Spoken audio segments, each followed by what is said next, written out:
Mesdames et messieurs, bonsoir. Nous sommes le lundi 18 novembre. Donc, vous êtes dans l'émission AQLD, donc à qui le détour grand format, 2 heures d'émission en direct. Mais avant tout, bien évidemment, l'édito. L'édito sera consacré à le phénomène. Est-ce que phénomène de mode, phénomène de société? L'histoire nous le dira donc de ces fameux bonnets rouges. L'édito, donc qu'on appellera donc des bonnets rouges à la ligne rouge. Il n'y a qu'un pas que nous ne franchirons pas. À savoir, effectivement, si on écoute un peu le phénomène, donc les bonnets rouges est un phénomène à la base, donc vous le savez certainement, de breton contre l'écotaxe, et le problème, c'est qu'il a tendance à être mis à un petit peu toutes les sauces au nom de la contestation.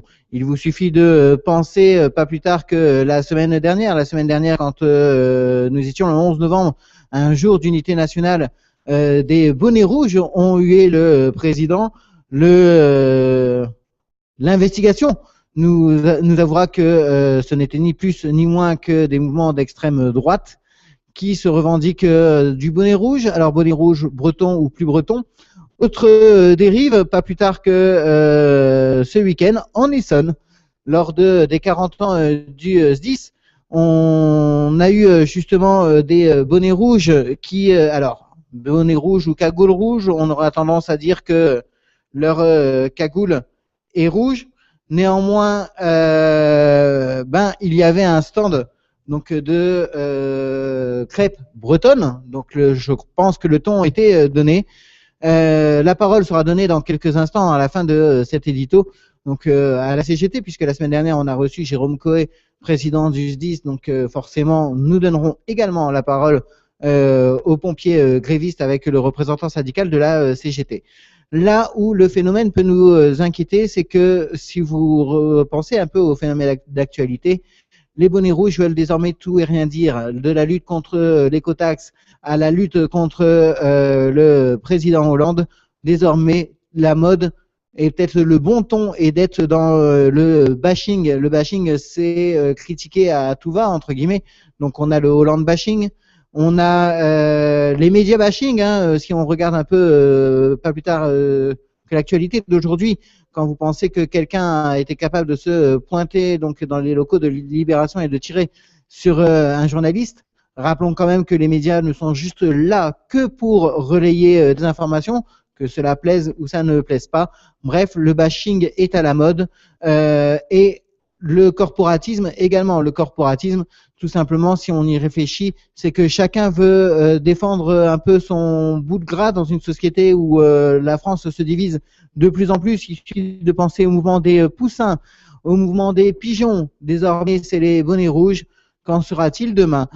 On ne sait pas, l'avenir nous le dira. Puisqu'on parle de Hollande bashing, rappelons aussi plus proche de nous, de l'Essonne, le député de la 10e circonscription, donc Malek Bouti, qui a osé, apparemment, puisque c'est un crime de lèse-majesté, donc demander un remaniement du Premier ministre ministériel.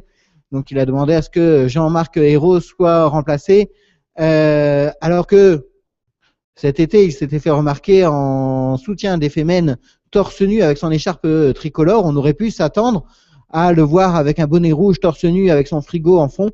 Mais là, pour le coup, non. C'était juste simplement dire lors d'une interview qu'il pensait qu'un remaniement serait pas mauvais. Résultat des courses, le PS réfléchit à tout simplement des mesures contre Malek Bouti. Donc, pour une fois, alors que ça n'est pas forcément ma manière d'être, je sortirai de ma réserve, de ma neutralité politique pour soutenir le député Malek Bouti, puisque si désormais on n'a pas le droit de dire que on pense qu'un remaniement ministériel serait bon, ça devient grave. Justement, puisqu'on parle de remaniement, on parle de l'État avec un président de la République qui, en fonction des sondages, vote est aux alentours de 15 à 20% de vote de confiance.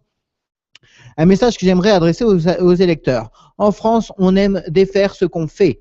C'est-à-dire, quand Nicolas Sarkozy était président de la République, on a beaucoup critiqué, avec là aussi des sondages qui étaient très mauvais. Rappelons quand même que Nicolas Sarkozy n'est pas arrivé au pouvoir n'importe comment, il a été élu démocratiquement en France, donc par conséquent, il est un peu toujours facile de critiquer les personnes que l'on a mis en place. Pareil pour François Hollande.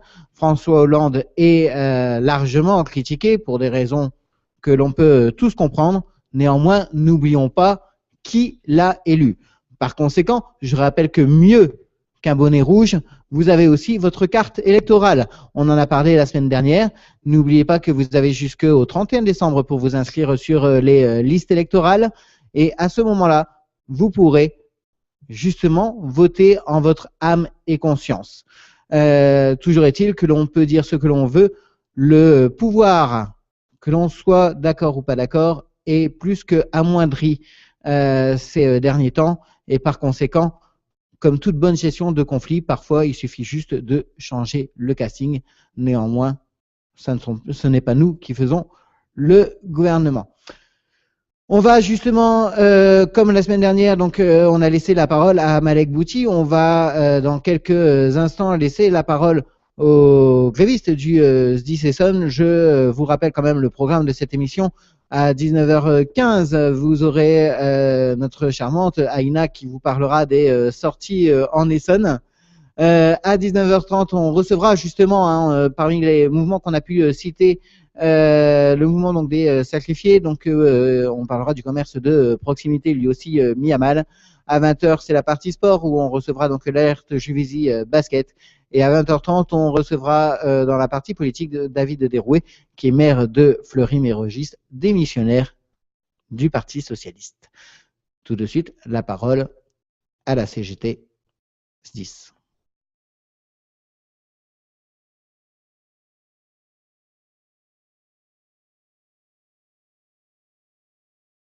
Cette émission à qui le détour, hein, qui d'ailleurs, c'était même l'origine de cette émission. L'origine de cette émission, c'était l'émission où vous êtes le guide. Alors, le hasard a fait qu'on a eu pas mal d'invités donc qui ont souhaité venir. On a dit oui. Bah oui. Néanmoins, l'origine, c'était de vous proposer donc notamment les bons plans sortis en Essonne, du moins les informations qu'on a. Et on a Aïna qui nous révèle ce qu'elle a découvert, notamment via les réseaux sociaux, c'est ça? Oui, c'est ça, ouais. On t'écoute.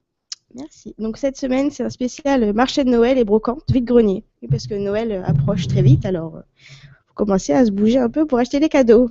Donc demain à Saint-Vrain, il y a une bourse aux jouets. Donc il y aura des jouets, des vêtements pour enfants et des affaires pour le ski. Jeudi 21 à Massy, il y a un grand loto géant qui est organisé.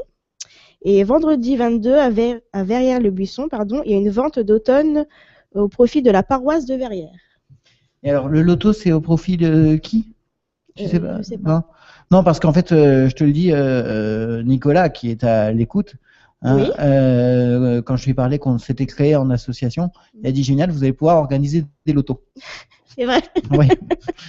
Non, mais je pense que ça sera peut-être pour les dons. Voilà. Bon. Nicolas, big up. Et en ce qui concerne les marchés de Noël, donc pour ce week-end, donc pour le week-end du 23 au 24, donc samedi, il y a le marché de Noël à Bondoufle, à Bouville et à Marcoussis. Et dimanche, il y a le marché de Noël à Bondoufle, Bourré-sur-Jougne, Bouville, Brière-les-Célés, La Forêt-le-Roi et à Saint-Vrain. Donc on retrouvera toute l'actualité la semaine prochaine pour les prochains week-ends. Bien sûr, les informations seront relayées sur Facebook, tout est déjà prêt. Oui. On va donc petite musique. Allez, petite musique. Et une petite musique que ça fait longtemps qu'on n'a pas écouté, donc on l'autorise pour cette fois-ci. Hein, on l'a largement diffusé. C'était notre marraine de la Fanny Mélili. Voilà, notre marraine de la première émission. Puisqu'on va bientôt arriver aux 3 mois où on fera bien évidemment comme d'habitude une émission spéciale. Hein. Tout est spécial chez nous. Donc c'était donc Fanny Mélili, donc candidate de The Voice, qui nous a fait une interprétation, une chanson qui est diffusée que sur FR Essonne. Sur FR Essonne. On lui remercie. Donc maintenant, I Can Stand the Rain, Fanny Mélili.